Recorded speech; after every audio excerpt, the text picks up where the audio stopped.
Vida Pública. Bem-vindos à Vida Pública, realizado pela Fundação Baldino do Amaral, TV Jornal Cruzeiro do Sul e TV Com. Este é um espaço democrático de reflexão e troca de ideias sobre os assuntos que, mesmo sem que se perceba, influenciam a vida de cada pessoa. Nossos projetos de vida, nossas esperanças, tudo aquilo que sonhamos para nós, para a nossa cidade e nosso país, passa pela esfera da vida pública.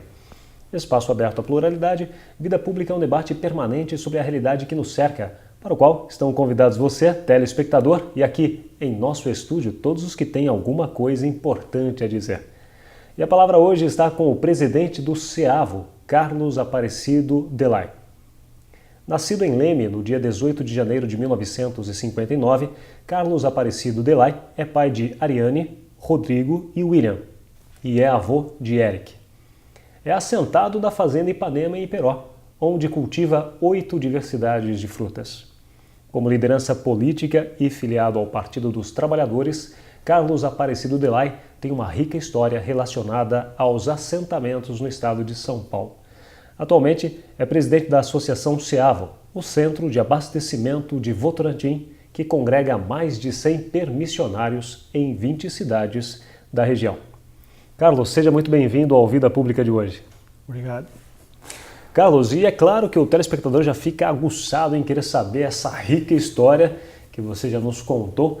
E é claro, mas antes de entrarmos nesta seara, vamos falar um pouco sobre Leme. Você é nascido em Leme e veio para cá, para a região de Sorocaba, de que forma? Então, eu nasci, meus pais, né, sempre foram de Leme, eu cresci e sempre trabalhei em várias empresas, né, na cidade de Leme, mas eu sempre tive um ideal, eu sempre gostei do meio rural. E sempre tive como objetivo fazer do meu meio de vida, né, viver no campo, né, produzindo, sempre gostei de animais, enfim.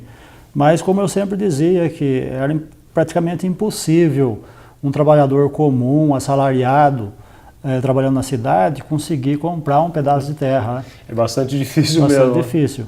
E aí, em 1992, surgiu a oportunidade, né, de a gente ingressar na luta do Movimento Sem Terra. Alguns militantes faziam reuniões em algumas comunidades na cidade, vendo do interesse, né, de algumas pessoas que tinham um certo vínculo com o meio rural, que tinham afinidade, no sentido de ingressar na luta do Movimento Sem Terra para conseguir. E aí eu enxerguei uma luzinha no fundo do túnel, né, a possibilidade, né, de repente conseguir esse pedaço de terra. E aí a gente veio juntamente com várias outras famílias, né, e para a ocupação, né, que se deu em 16 de maio de 92, na fazenda Ipanema, onde eram mais de 700 famílias de 13 cidades da região, né, de várias cidades, desde Campinas até Leme, aqui a região de Sorocaba, Piracicaba, Limeira. E foi uma ocupação tranquila?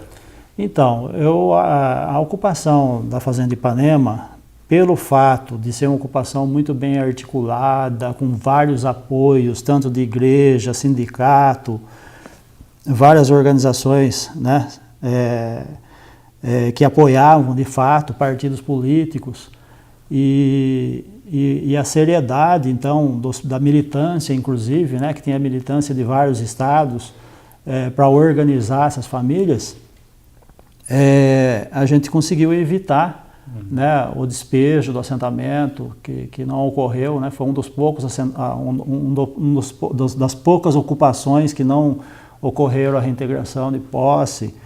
Se tivesse ocorrido, seria pelo governo federal, né? Pelo governo federal. Então a gente conseguiu evitar e ao longo do tempo a gente foi se organizando cada vez melhor no sentido de produzir, né? No início a gente teve uma produção expressiva de milho verde, mandioca, feijão, melancia, né? E a luta permaneceu lá durante 3 anos até a gente conseguir de fato a oficialização do assentamento. Mas nesse período de 3 anos muitas famílias desistiram, né? Metade praticamente das famílias desistiram em função da luta que é muito desgastante. Né? Imagina você sair do conforto da cidade, né? Por mais simples que seja, e entrar numa luta e ficar acampado e tal. E durante esse período também a gente ajudou, saiu mais 100 famílias da própria ocupação da Fazenda Ipanema para a fazenda da Petrobras em Tremembé, porque não era possível a quantidade de terra assentar todas as famílias aqui na Fazenda Ipanema. Então, além das 150 famílias que a gente conseguiu assentar aqui na Fazenda Ipanema, a gente conseguiu, através de uma outra luta, de uma outra ocupação, uma fazenda também que estava abandonada da Petrobras em Tremembé. E aí a gente foi para lá também, ajudou bastante, organizamos o pessoal e conseguimos assentar mais 100 famílias hoje que está assentada lá. Desde a ocupação em 92 na Fazenda Ipanema, o grupo de vocês passou por presidentes diferentes, né? Como foi o tratamento desses presidenciáveis ao longo desta jornada? Então, no início, com o Itamar Franco, até mesmo com Fernando Henrique, a gente percebeu que a gente tinha uma dificuldade muito grande de negociar, de conseguir com algumas coisas que trariam mais benefícios, né, como mais apoio técnico, como crédito, enfim. A política agrária nesses governos foram muito mais difíceis. A partir do governo Lula, mudou radicalmente isso, né? Para você ter uma ideia, do fundo de crédito para a agricultura familiar saltou de 2 milhões para 20. Então, foi uma diferença muito grande. Eu mesmo, na época, quando estava o governo do Fernando Henrique, né, eu não conseguia financiamento de um trator. Fiquei 3 anos tentando, não consegui. A partir do governo Lula ter entrado, em 30 dias eu consegui o financiamento de um trator. Então, quer dizer, eu estou colocando um exemplo, né? Isso logo na primeira gestão dele? Na primeira gestão. Então, assim, com o governo do PT, mudou muito, né, as políticas públicas em apoio, de fato, à agricultura familiar, o pequeno produtor, a própria reforma agrária em si. Por você ser assentado, a terra é sua? Não. A terra, no caso nosso, por exemplo, ela pertence ao INCRA, né? Nós temos um contrato com o INCRA, todo assentado tem um contrato com o INCRA, onde estabelece, né, as regras, né? O assentado ele vai usufruir da terra, né, pela vida toda, enquanto ele ficar lá, com possibilidade de passar para os filhos, né? E quais são as obrigações dele? Morar na terra, produzir, viver dela de forma harmoniosa e etc. Né? Caso os filhos não queiram, a terra volta para o governo. Então, inclusive, né, às vezes a gente vê muito na mídia, né, algumas questões, né, que assentado vendeu a terra e né, aquela coisa toda. Uma coisa que a gente quer deixar bem claro é que jamais a gente concorda com a venda da terra. E o correto, inclusive já temos discutido muito isso com o INCRA, porque às vezes, no caso nosso, por exemplo, muitas famílias, por vários motivos, seja de doença, seja de problema familiar, ou por idade, né? Às vezes a pessoa não quer ficar mais, não tem condição de ficar, enfim. E aí, só que essa pessoa fez um investimento lá, né? Então, assim, o que nós temos discutido com o INCRA cada vez mais? Qual é a forma de o INCRA ressarcir, né, aquele investimento lá na benfeitoria, vamos dizer assim, que aquela pessoa fez? Né? Tanto é que hoje, todos os assentamentos praticamente, existe já uma lista de espera. Né? E essa lista de espera, inclusive com filhos de assentado, agregados, né? E normalmente quem vai ocupar esses lotes, o que a gente defende é que seja de fato filhos de assentado, né? Por já estar convivendo na comunidade, enfim, aqueles que têm afinidade com a agricultura, que quer morar, quer dar continuidade, né? Que sejam eles a ocupar aqueles lotes vagos, né? E que a benfeitoria, é isso que a gente está tentando acertar com o INCRA, é uma maneira de o INCRA pagar essa benfeitoria. Caso a pessoa não queira mais a terra. Isso. E legalmente vocês poderiam vender a terra? Não. A terra, ela jamais, né, e o Movimento Sem Terra defende que a terra jamais seja vendida. É simplesmente a benfeitoria e a terra que seja repassada por alguém que tenha afinidade mesmo de trabalhar. Uma agricultura mesmo. Exatamente. E que seja agricultura familiar também, né? Exatamente. Que é diferente de uma agricultura, uma agroindústria, por exemplo, né? A questão de um filho, de repente, não querer mais, ou como você citou o exemplo, uma pessoa idosa já também não tem mais tanto aquela necessidade ou aquele desempenho, essa terra que fica vaga, ela passa para outra pessoa automaticamente ou não? Então, tendo essa lista de espera, né? Aí você faz... que já é uma lista de espera já com critérios já do INCRA, a pessoa tem uma pontuação, né? E aí vai ter desde o primeiro lugar até o último, né? Então, o que nós defendemos é que seja repassado, de fato, para essas pessoas, né? Existem regras para o tipo de produto que você pode plantar? Não. Aí é o que a terra dá. É o que a terra dá, porque assim, a gente costuma dizer muito no nosso meio que hoje em dia a agricultura familiar, ela não é mais uma agricultura de subsistência, né? A reforma agrária, o próprio assentamento, não é mais aquela agricultura simplesmente a subsistência. Hoje, eu defendo que não importa o tamanho da propriedade, não importa que tipo de família que vai estar assumindo, ela tem que ser uma agricultura com uma visão empresarial. Porque hoje, todo pequeno agricultor, ele precisa comercializar o excedente. Além daquilo que ele consome, ele tem que comercializar, porque hoje o nosso mundo, hoje ninguém vive mais sem o dinheiro. Pois é, né? de jeito nenhum. Então o cara quer melhorar a sua qualidade de vida, quer comprar um aparelho eletrônico, o seu carro. Hoje, nós temos, no assentamento de Ipanema, nós temos vários jovens estudando, inclusive faculdade. Né? Sempre voltado a essa área em específico ou não? Na agronomia, agricultura? Então, normalmente temos muitos jovens lá que têm optado pela agricultura, pela agronomia mesmo. E, inclusive a agroecologia. Eu mesmo tenho um filho estudando agroecologia, né? Ele está estudando na faculdade em Foz do Iguaçu, agroecologia. Então, eu acho que o modelo hoje está muito mudado hoje da agricultura familiar do pequeno produtor. Né? Hoje ele está cada vez mais se despontando para ter uma coisa que a gente busca muito, inclusive junto aos órgãos aí competentes, o INCRA, o ITESP, é a qualificação cada vez mais desse agricultor, passar por vários cursos, né, de formação, adquirir cada vez mais conhecimento para produzir de forma cada vez mais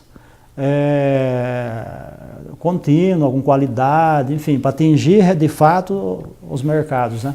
O Brasil é um forte produtor na agricultura? Então, hoje o Brasil está entre os 3 maiores países do mundo, né, em produção de alimentos. Né? Inclusive, um fato interessante aí é que tem uma pesquisa aí do próprio governo federal que comprova que 70% da alimentação que nós comemos em nossa mesa, 70% dela é fruto da produção do pequeno produtor da agricultura familiar. Então, quer dizer, nós temos que cada vez mais valorizar, né, esses agricultores. Né, porque eu costumo dizer muito que hoje em dia muita gente está reclamando do preço do tomate. Né, R$7 o quilo, R$8 o quilo. Só que se não tiver políticas públicas e não tiver o apoio da sociedade como um todo, para os pequenos agricultores, para a agricultura familiar, né, que cada vez mais estão deixando o campo, né, no passado sofreram muito com isso, nunca teve políticas públicas que os ajudassem de verdade, sempre foram muitos explorados, né, e muitos jovens não querem ficar mais, né, hoje mesmo, muito poucos jovens querem ficar. Então, se a gente não der apoio a esse setor, com certeza, num futuro próximo, não vai ser só o preço do tomate que vai estar muito alto, vai ser da maioria dos produtos, né? Então é um setor que tem que ser valorizado pela sociedade como um todo. Né? Essa questão dos jovens que você citou me chama a atenção. Esse êxodo rural ainda ele acontece? Existe com muita frequência? Ou não? Existe com muita frequência. O Brasil tem passado aí nos últimos,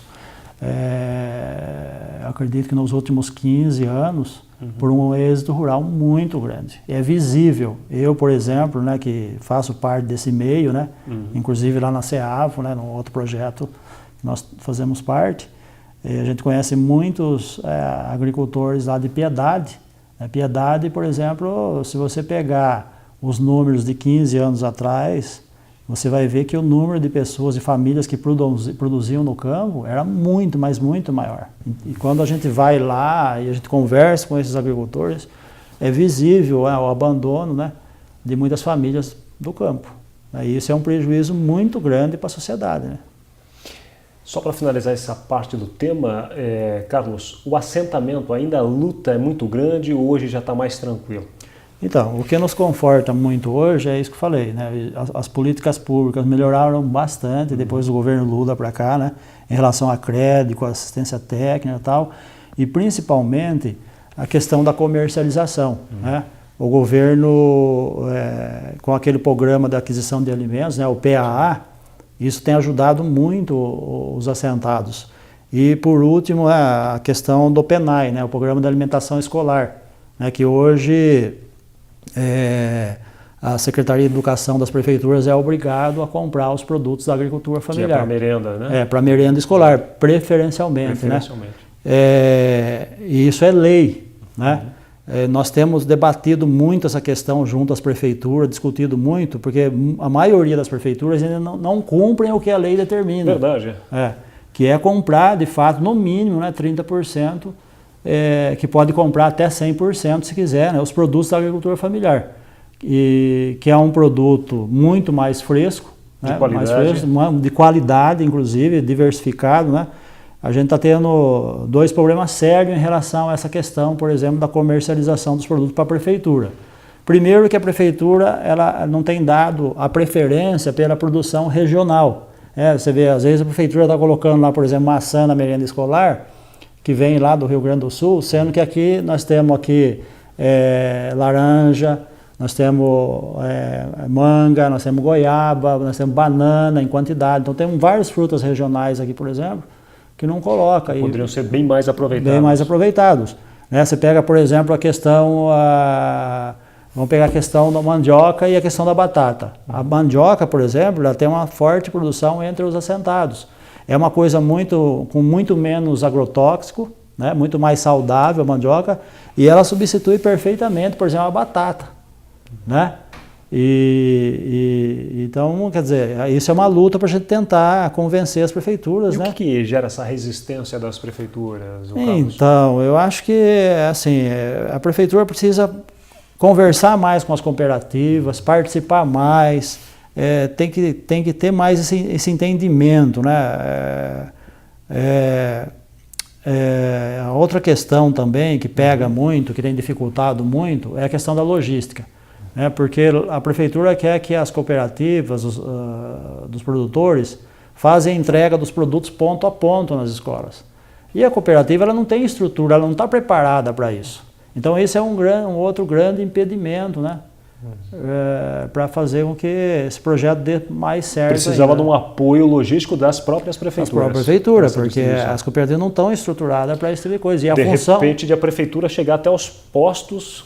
Então, a gente sempre tem discutido o seguinte: primeira coisa, a prefeitura tinha que ter um ponto onde todas as cooperativas entregassem e ela fizesse a distribuição. Né? Porque as cooperativas, o objetivo delas, o que é? É organizar os produtores, planejar a produção, né? Essa é a função deles, e não de fazer a entrega aqui na cidade. A outra questão que a gente tem colocado muito para as prefeituras é no sentido de apresentar a demanda sempre do ano seguinte, 5, 6 meses antes. Porque aí ela vai apresentar a demanda do consumo e a cooperativa, junto aos produtores, pode fazer um planejamento da produção ao longo desse ano. Então vai diminuir perca, né? Pois é. Um outro projeto social que é uma luta que você já vem travando há bastante tempo, Carlos, é com relação ao CEAVO, o Centro de Abastecimento de Votorantim. Quais as dificuldades?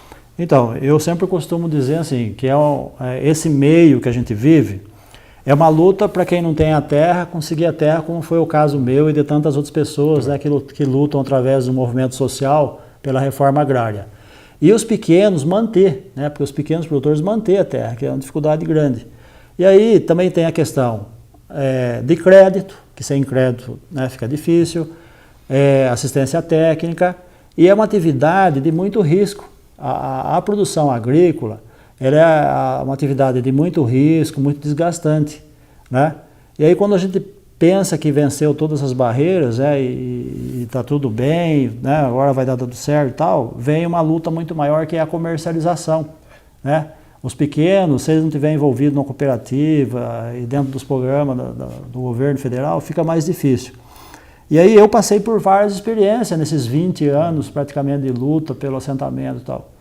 E aí, em 99, por exemplo, começou um protesto, né, em frente ao CEAGESP de Sorocaba, de vários pequenos produtores que não conseguiam ter acesso aos boxes lá. Era muita burocracia, o custo era muito alto, enfim, um conjunto de problemas não conseguiam. E na época, eu vendia na rede CEAGESP. Eu já tinha um box lá, nós assentados, né, tinha um grupo de pessoas que a gente conseguia um box lá. E quando começou em 99 o protesto lá, a gente começou a participar junto do pessoal que fez esse protesto, né? Era em torno aí de 15 pequenos produtores. E aí a gente viu que o espaço que era de fato para os pequenos produtores, eles não conseguiam ter acesso, por um conjunto de problemas que tinha na época. E aí esse pessoal, ele foi tirado pela fiscalização lá de frente, né, que o protesto foi o quê? Eles começaram a vender produtos em frente ao portão do CEAGESP. E aí foram tirados de lá, e aí eles foram para depois de uma semana, foram para uma avenida do lado, né? E aí começou de novo, e aí já não era 15 mais, já era 20. Enfim, aí eles foram tirados de 3 lugares ali no entorno ali. O quarto lugar foi lá, aquela avenida que desce do Macro ali, que passa ali em frente ao Monteiro Lobato, né? E aí acabou virando uma feira sem organização nenhuma, a céu aberto, na avenida, que ficou por 3 anos, imagina. Antônio Aparecido Ferraz ali, né? Isso, Antônio Aparecido Ferraz, ficou por 3 anos ali. E ali, imagina uma feira, 3 dias por semana, a rua ficou impedida, trânsito, tinha escola do lado, era complicado, não tinha organização, muito lixo, aquela coisa toda. E aí, após 3 anos, né, já foi em 2002, a Prefeitura de Votorantim, porque ali está na divisa entre Sorocaba e Votorantim, a Prefeitura de Votorantim foi acionada, né, pela Justiça no sentido de dar um destino para aquilo ali, tentar resolver aquela situação. Só que a Prefeitura de Votorantim intimou a todos a deixarem o local. Então, quer dizer, ia desmobilizar e acabar com a feira. Sim. E aí a gente estava, como a gente tem uma experiência de organização, a gente estava junto com o pessoal e falou, pô, mas não é justo, né? O pessoal não está aqui porque quer, porque gosta. É consequência de não ter uma política mais séria da própria rede, do CEAGESP, na época. E aí nós ficamos conversando com a prefeitura para tentar achar uma solução. E essa discussão levou quase 1 ano, praticamente. A gente fez várias propostas, enfim. E aí a proposta que mais deu certo e a prefeitura acabou concordando é da gente montar, que a gente na época, né, em 2002, montasse uma associação, né, e tentasse arrumar um terreno, alugar um terreno, enfim, para fazer essa comercialização. E aí a gente fez isso, né, e aí a gente conseguiu alugar ali uma área ali de 28 mil metros quadrados do próprio Monteiro Lobato, né, do Lar Escola Monteiro Lobato, e aí a associação organizou, lá na época era mais de 100 produtores que estavam na rua, né? E aí definimos as regras de como funcionar e tal. E aí inauguramos em 24 de junho de 2003. Nós vamos fazer 11 anos agora. Uhum. E em função da organização, das regras, da administração, né? Tivemos uma parceria mais que política com a Prefeitura de Votorantim, que deu um suporte, né? Um certo apoio e tal. Nós começamos a funcionar. No início era apenas uma experiência, né? Porque a gente não sabia até que ponto, né, iria dar certo e tal. E para nossa surpresa, a coisa engrenou, né? Deu certo. Hoje nós estamos lá com mais de 100 produtores, nós estamos lá em torno de uns mais de 50 pequenos comerciantes, né? Enfim, ela funciona como, o centro de abastecimento nosso funciona como se fosse um CEAGESP. Nós temos de tudo lá. Hoje nós temos produtores lá de 20 cidades da região, e os compradores que vão lá, que é mercado, sacolão, feirante, cozinha, restaurante, enfim, são de 25 cidades da região que vão se abastecer lá. E, então, assim, provamos que é possível, né? Pelo que eu tenho conhecimento, é o único projeto, né, dessa natureza, de um centro de abastecimento, que não tem vínculo direto nenhum com o governo federal, o governo do estado, e que está funcionando. Independente, né? E aí, durante esses últimos 5 anos, o que nós temos feito, né? Temos reivindicado e estamos correndo atrás já faz tempo. Temos conversado muito, já conversamos com a Prefeitura de Sorocaba, inclusive antes da eleição, tivemos uma reunião com o Panúzio, tivemos uma reunião com o prefeito de Votorantim antes da eleição também, com o Erinaldo, e solicitamos a ele mais atenção para o nosso projeto. Porque o nosso projeto, que é um projeto inovador e audacioso que deu certo, ele está gerando emprego, gerando renda, abastecendo a cidade, né? Que é importante. Sim, Sorocaba já é uma metrópole. Estamos evitando o êxito rural, né, da agricultura familiar, porque tem um espaço organizado onde eles estão tendo renda, vendendo mais diretamente o seu produto. Então, assim, é um projeto que eu acho que tem que continuar. É um projeto que eu sempre digo, é um projeto social, eu considero um projeto social, e de interesse público regional. O que está faltando exatamente? Seria... Então, o nosso local lá, quem conhece, a rua que dá acesso, por exemplo, não tem asfalto. Nós é que fazemos a manutenção da rua, comprar um cascalho e tal. A iluminação é precária. O espaço nosso, esses 28 mil metros que a gente aluga, a estrutura ela é muito simples, muito precária, né? Os barracão muito simples e tal. E nós lidamos com o alimento, né? E nós, há muito tempo, nós sabemos da importância de melhorar esse espaço, de melhorar a nossa estrutura. Só que assim, como que a gente vai melhorar a estrutura num terreno que é alugado? Não tem. Então, qual é o desafio nosso hoje? É conseguir um terreno próprio, né? Que inclusive eu tenho dito que poderia ser esse mesmo terreno, né? Nós estamos conversando aí com o pessoal aí da Monteiro Lobato para ver a possibilidade aí de um contrato aí a longo prazo, né? Tem que ser aí pelo menos 25, 30 anos, para a gente, através de um projeto técnico bem feito, a gente conseguir recursos, né? Seja financiamentos aí junto à rede bancária ou através de projetos que, né, de empresas, né? De grandes empresas que a gente sabe que ajudam a bancar esse tipo de projeto, né? Para a gente melhorar a nossa infraestrutura. Porque após 10 anos provando que o projeto deu certo, que é importante, que é sustentável, inclusive, e que beneficia uma cadeia muito grande de trabalhadores, né? O próprio comércio, se você pegar toda essa cadeia de comerciantes que vão lá se abastecer, quanto de emprego nós geramos, né? Desde da família que produz até o comerciante final. Então é um projeto de suma importância, principalmente numa cidade que já é uma metrópole como Sorocaba. E não tem condição da gente continuar com uma estrutura precária como a gente está. Né? Agora, se a gente não conseguir aí uma garantia de ter um espaço por longo prazo, fica difícil, né, a gente conseguir crédito, né, e investir nesse local. Então o desafio nosso aí, junto aí a entidade, né, do Lar de Escola Monteiro Lobato, junto às duas prefeituras, né, que a gente está bem na divisa ali de Sorocaba e Votorantim, né, que principalmente Sorocaba e Votorantim é favorecido pelo nosso projeto também, né?